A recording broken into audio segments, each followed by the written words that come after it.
வணக்கம். இன்றைக்கி சிம்பிளான ஒரு சிக்கன் கிரேவி பண்ண போகிறோம்.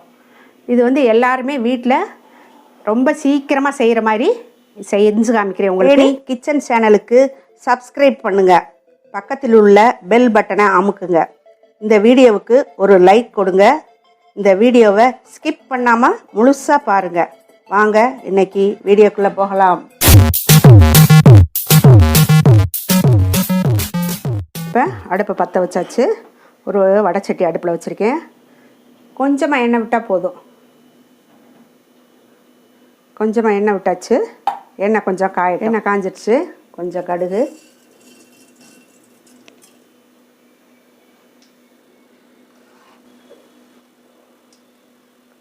கடுகு பொரியுது. கொஞ்சம் சோம்பு,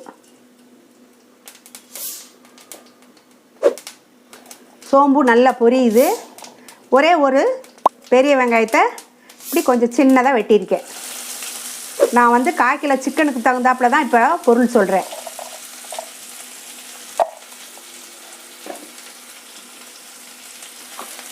வெங்காயம் நல்லா பொன்னிறமாக வதங்கணும்.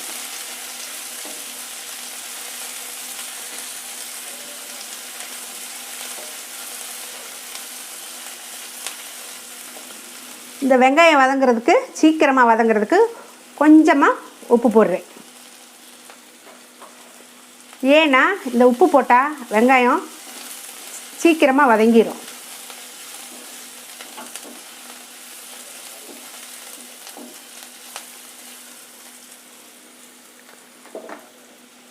வெங்காயம் வதங்கிருச்சு. 1 டீஸ்பூனு இஞ்சி பூண்டு பேஸ்ட் போடுறேன். இஞ்சி பூண்டு பச்சை வாசனை போகணும்.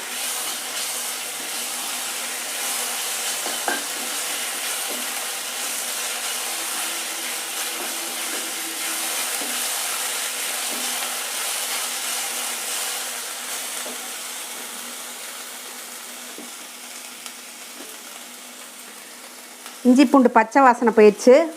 ஒரு சின்ன தக்காளி பழத்தை இப்படி பொடிசாக நறுக்கி போடுறேன். அது கூடவும் கொஞ்சமாக மல்லித்தலை, கொஞ்சம் கருவேப்பிலை எல்லாம் கலந்து ஒன்றா வதக்கணும்.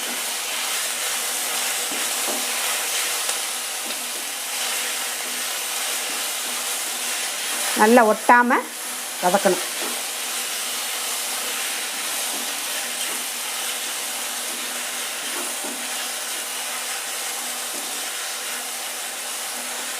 தக்காளி நல்லா மசியுது. இந்த சமயத்தில் அடுப்பை கொஞ்சம் சிம்மில் வச்சுக்கிறணும். ஏன்னா நம்ம கொஞ்சம் மசாலா ஐட்டம் இதில் போடுறோம். மசாலா ஐட்டம் போடும் போது நம்ம அடுப்பை கொஞ்சம் சிம்மில் வச்சுக்கிட்டா கருகாமல் இருக்கும். ஒரு 1/2 டீஸ்பூனு மஞ்சப்பொடி, ஒரு 1 ஸ்பூனு மல்லித்தூள், ஒரு சின்ன ஸ்பூனில் ஜீரகத்தூள், கொஞ்சமாக கரம் மசாலா தூள், நம்ம காரத்துக்கு தகுந்தாப்புல 1 டீஸ்பூனு மிளகாத்தூள், கொஞ்சமாக சோம்புத்தூள். இது சுவையை கூட்டுறதுக்காக கொஞ்சமாக சிக்கன் மசாலா போடுறேன். எல்லாம் கலந்து எண்ணெயில் நல்லா வதக்கணும். இந்த எண்ணெயிலே இந்த மசாலா நல்லா வதங்கிடுச்சுன்னா பச்சை வாசனை சீக்கிரம் போயிடும். சிக்கனோட சேர்ந்து வேகும் போது சுவை ரொம்ப அதிகமாக இருக்கும். இப்போ நல்ல மசாலா எல்லாம் எண்ணெயோடு சேர்ந்து நல்லா வதங்கிடுச்சு.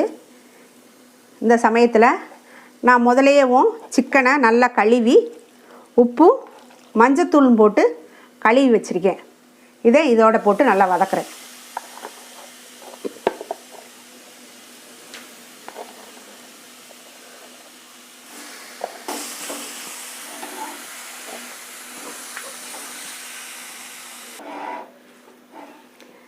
இப்போ நம்ம போட்ட சிக்கனும் மசாலாவும் நல்லா எண்ணெய் பிரிகிற அளவுக்கு இதே போல் வதக்கணும். வடைச்சட்டியில் ஒட்டாமல் வரணும். நல்லா மசாலாவும் சிக்கனும் நல்லா பெரட்டி வருது. இப்போ நம்ம கொஞ்சம் உப்பு போடுறோம். ஏற்கனவே சிக்கனில் கொஞ்சம் உப்பு போட்டு கழுவி அதை வச்சுருக்கோம். வெங்காயம் வதக்கும் போது கொஞ்சம் உப்பு போட்டிருக்கோம். இப்போ வந்து சும்மா லைட்டாக தேவைக்கு தகுந்த மாதிரி, பத்தலைனா பிறகு போட்டுக்கலாம். கொஞ்சமாக உப்பு போட்டு நல்லா வதக்கி எடுக்கணும். இப்போ இந்த கிரேவிக்கு தகுந்த அளவுக்கு ஒரு டம்ளர் அளவுக்கு தண்ணி விட்டு ஒரு வதக்கிடலாம்.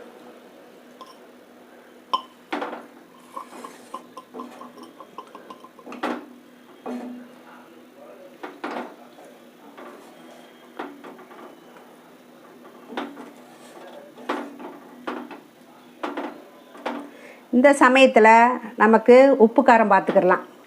தேவைன்னா இந்த சமயத்தில் போட்டுக்கலாம். இப்போ எனக்கு சரியாக இருக்குது, போதும். அப்படியே மூடி வச்சு ஒரு 5லேருந்து ஒரு 6 நிமிஷம், ரொம்ப ஹை ஃப்ளேமில் வேணாம், லோ ஃப்ளேமில் ஒரு 5லேருந்து ஒரு 6 நிமிஷம் வச்சா போதும். மூடி போட்டு மூடியாச்சு. ஒரு 6 நிமிஷம் கழித்து பார்த்துக்கலாம். அப்பப்போ மூடியை எடுத்து கிளறி விட்டுக்கிட்டு இருக்கணும். இப்போ மூடியை திறந்து பார்ப்போம். ஒரு 5 நிமிஷம் ஆச்சு, நல்லா வத்திடுச்சு.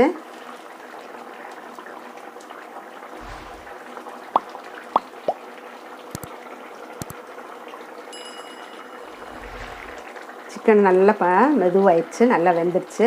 இன்னும் ஒரு 2 நிமிஷம் மூடியை திறந்து விட்டேவும் கொதிக்கிட்டோம்.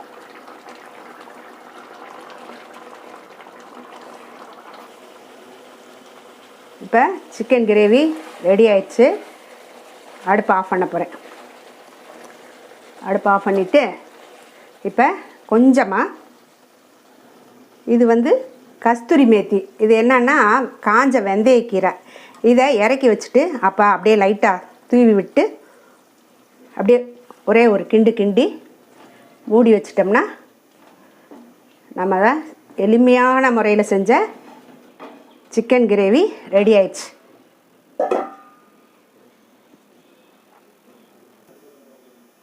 இப்போ சுவையான சிக்கன் கிரேவி ரெடி ஆயிடுச்சு. நீங்களும் உங்கள் வீட்டில் செஞ்சு பாருங்கள். லைக் பண்ணுங்கள், கமெண்ட் பண்ணுங்கள், ஷேர் பண்ணுங்கள். நாளை மீண்டும் சந்திப்போம்.